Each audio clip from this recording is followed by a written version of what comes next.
महाकुंभ क्षेत्र के सेक्टर 7 में लगे ब्रह्म कुमारी के इस पंडाल में दाखिल होते ही भव्यता और दिव्यता का एहसास होने लगता है।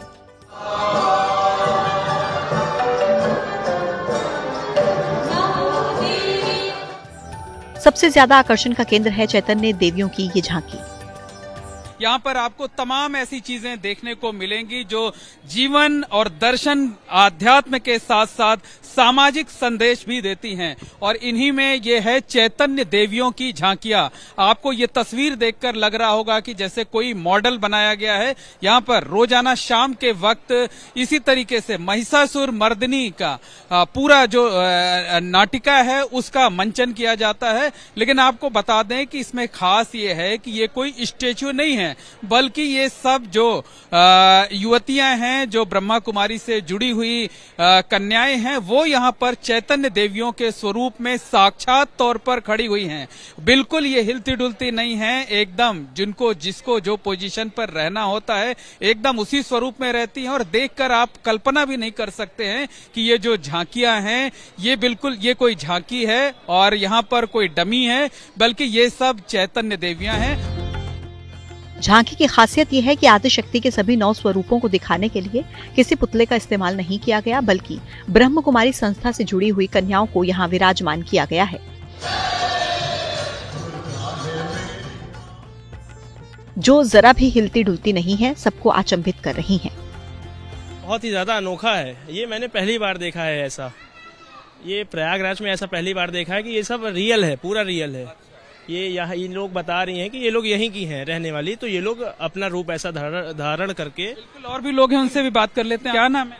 मुक्ति शर्मा। मुक्ति जी, ये बताइए कि आपको देखने से लग रहा है, एहसास हो रहा है बिल्कुल कि ये चैतन्य देवियां हैं, जीवंत लोग इसमें बैठे हुए हैं, अपनी अपनी भूमिका को निभा रहे हैं? ये तो बिल्कुल नहीं लग रहा है। जैसा कि मुझे अभी ब्रह्म कुमारीज और मेंबर्स से पता चला है कि जितनी भी हैं ये ब्रह्म कुमारीज बहनें ही हैं सब। रोज शाम को यहाँ लाइट एंड साउंड होता है, फिर उसके बाद पूरे विधि विधान के साथ आरती। कि ये जो देवियां हैं वो चैतन्य देवियां हैं और ये सभी राज्यों का अभ्यास करती हैं। इससे हम लोगों को यही संदेश देते हैं कि आप अपने जीवन में यदि राज्यों का अभ्यास करेंगे तो आपके अंदर ये अष्ट हाथों रूपी अष्ट गुण आपके अंदर आएंगे, जैसे सहन शक्ति, समाने की शक्ति, सामना करने की शक्ति, जो आज के मनुष्यों में नहीं है। चैतन्य देवियों की झांकियां जहां धर्म, आध्यात्म, एकाग्रता का संदेश देती हैं, तो वहीं कलयुग को एक जंगल की तरह पेश करके मनुष्यों को पशुओं के समान दर्शाकर बड़े सामाजिक संदेश देने की कोशिश भी की गई है। आज मनुष्य किस रूप में हो गया है कि एक दूसरे पर हमला कर रहा है, एक दूसरे के खून का प्यासा हो गया है। यानी जो काम जानवर करते हैं वही काम जो है वो मनुष्य कर रहे हैं। और ये देखते चलिए आगे बाईं तरफ आप देखिए, ये बताया गया है कि परिवार में किस तरीके से क्लेश होता है, उस क्लेश को यहाँ पर दिखाने की कोशिश की गई है। कारी वृत्ति, यानी मतलब कि जो महिलाओं का सम्मान नहीं किया जा रहा है आज के समय में, ये उसे दिखाने की कोशिश की जा रही है कि किस तरीके से जो लोग हैं वो लोग महिलाओं का सम्मान नहीं कर रहे हैं। एक तरफ लोगों के जीवन में, देश दुनिया में व्याप्त बुराइयों को झांकियों में दिखाया गया है, तो दूसरी तरफ ये समझाने की कोशिश भी की गई है कि आखिर कैसे बुराइयों से दूर रहें।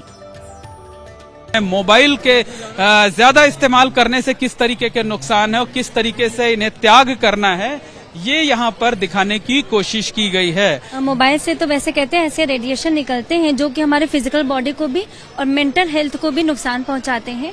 तो इसके लिए ब्रह्मा कुमारी इसके द्वारा वेलनेस कोर्स चलाए जाते हैं, जिसके माध्यम से हम सोशल मीडिया पर खुद पर कैसे जीत पा सके, उसका मतलब राज्यों का अभ्यास कराते हैं हम लोग। भगवान कृष्ण से जुड़ी कथाओं की ये अद्भुत झांकियां भी लोगों को बहुत भा रही हैं। रास लीला की मनमोहक झांकी तो बस देखते ही बनती है। राम दरबार भी दर्शाया गया है।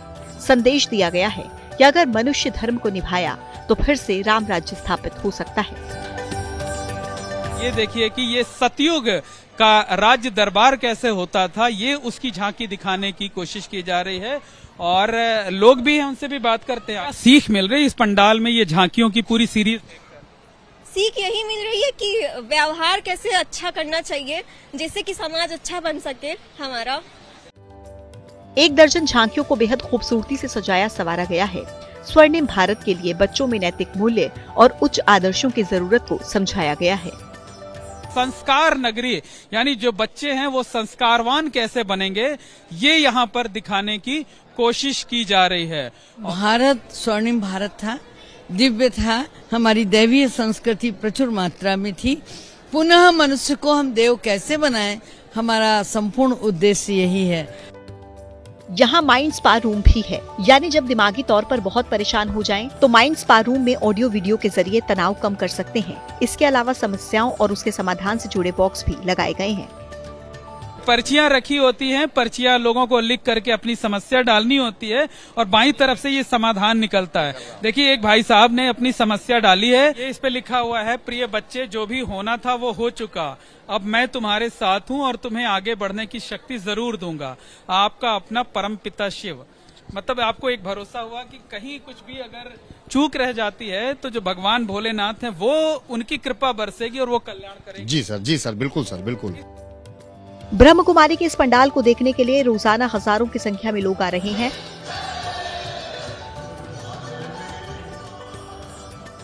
हर झांकी को देख रहे हैं, उनमें छिपे संदेशों को सराह रहे हैं और उन्हें अपनाने की शपथ ले रहे हैं।